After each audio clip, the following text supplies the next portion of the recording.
Well, ladies and gentlemen, welcome to this English News Magazine. For this magazine, two topics: the harms caused by cigarettes and the laws regulating tobacco consumption. And the second topic, then we will go to the University of Lomé, where the English department recorded a new doctor last 6th of July 2012. On this panel, I have two guests. Madame Yolande, welcome. Thank you. Mr. Joshua, welcome. Thank you very much. May you please introduce yourself to our viewers? Sure. My name is Yolanda Richardson, and I'm the Vice President for the Campaign for Tobacco-Free Kids, an international organization based in Washington, D.C., and committed to reducing the consumption of tobacco around the world. Thank you very much. Mr. Joshua? Thank you very much. My name is Joshua Chalo, and I am the Director for the Africa Programs for the Campaign for Tobacco-Free Kids. And as Yolanda said, we are committed to really preventing death and disease resulting from tobacco use in Africa and around the world. Thank you very much. So I'll come back to you and then explain more to our viewers the harms that tobacco causes on human beings. Each 31st of May, the international community celebrates the World No Tobacco Day. This to raise awareness of the threat posed by the global tobacco epidemic and the steps that can be taken to reduce tobacco use and save lives. On their part, government reduce the harms caused by tobacco by adopting and implementing tobacco control provisions by the WHO Framework Convention on Tobacco Control. Effort made by the Togolese government on this report from Derman Songoy.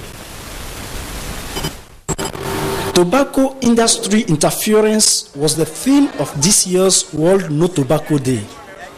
The campaign was focused on the need to expose and counter the tobacco industry's brazen and increasingly aggressive attempts to undermine global tobacco efforts. Its use is among the leading preventable causes of death. Each year, the global tobacco epidemic kills nearly 6 million people, including 600,000 who die from exposure to second-hand smoke. It is on track to kill more than 8 million by 2030, with approximately 80% of the deaths to occur in low and middle-income countries. Hence, the role of sensitization of NGOs.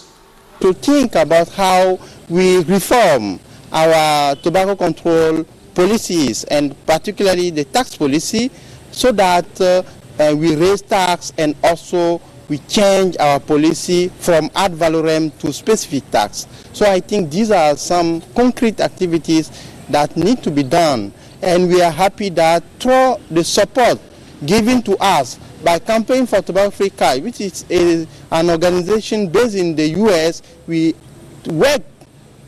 collaborate with the government to have all these policy change in Togo, and we are happy that the Togo government is taking a leadership in West Africa on tobacco control issues.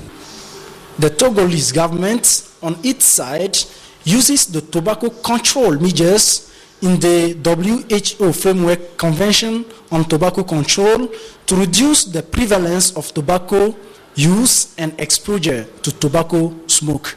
In 2010, the Togo government adopts the tobacco control law, mainly the law number 2010-017 of December 31st, 2010, related to the consumption, production and distribution of tobacco, of cigarette and other tobacco products.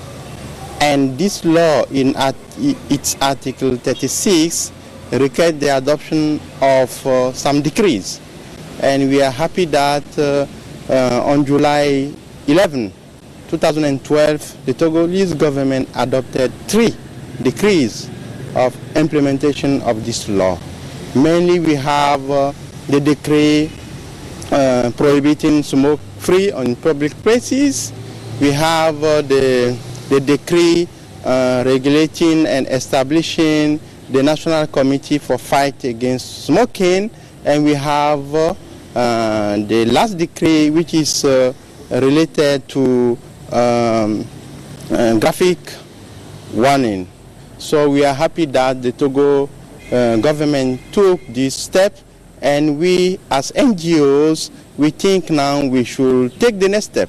The next step should be the implementation of the law through some concrete activities. And the measures on evidence-based tobacco control are generally a cost-effective way to reduce tobacco use. However, to ensure a maximum impact, it urges to consider the needs of specific populations. Yes, thank you, Madam. You are leading a delegation, and that you have supported the activities which led to the adoption of tobacco law in Togo. What are your impressions? Well, first of all, let me just say how pleased I am to be back in Togo. My very first trip to Togo was more than 20 years ago, so it's a great delight to be back here. And it's particularly a delight to be back here celebrating with Togo the immense progress that the government has made in moving and protecting the lives of Togolese citizens against the consumption of tobacco. It's a very important role for governments to play in protecting the health of their citizens, and not all governments act with the kind of speed and with the kind of clarity that the Togo government has done. So we're very pleased with what we've supported to date. We have assisted ANSI and Fabrice Abe, who is shown in your clip, to move the work forward. The law was passed, followed by the subsequent issuance of the decrees, and we have some further work to do to get the next 2 decrees put in place and then to do implementation. But there's cause for celebration, and I'm happy to be here to be a part of that. It is a great victory for health, and it's a great victory for the Togolese government. Of course, yeah. Thank you very much, Madam. Now back to you, Mr. Joshua. What are the future plans of your organization? I think in favor of Togo. Thank you very much. I just say again, just like Yolanda said, I'm very pleased to be here. I'm taking up this job as a director for Africa programs with the Campaign for Tobacco-Free Kids. And I just say, first and foremost, what makes a difference is the work that national governments and our partners, like as Togo, have been able to do. The next steps as we see them is that now that we have the law in place, and we congratulate and thank the government of Togo for the effort made, and we have 3 decrees passed, there are 2 things that have to be done. The first one is that we would like to see these decrees implemented because they provide a framework for taking action. It is a responsibility of everyone in this nation, in this country. But the second one is also trying to work with the government and work with us, Togo, and other partners to get the 2 decrees passed. We think the future is bright. The message we bring from the Campaign for Tobacco-Free Kids is that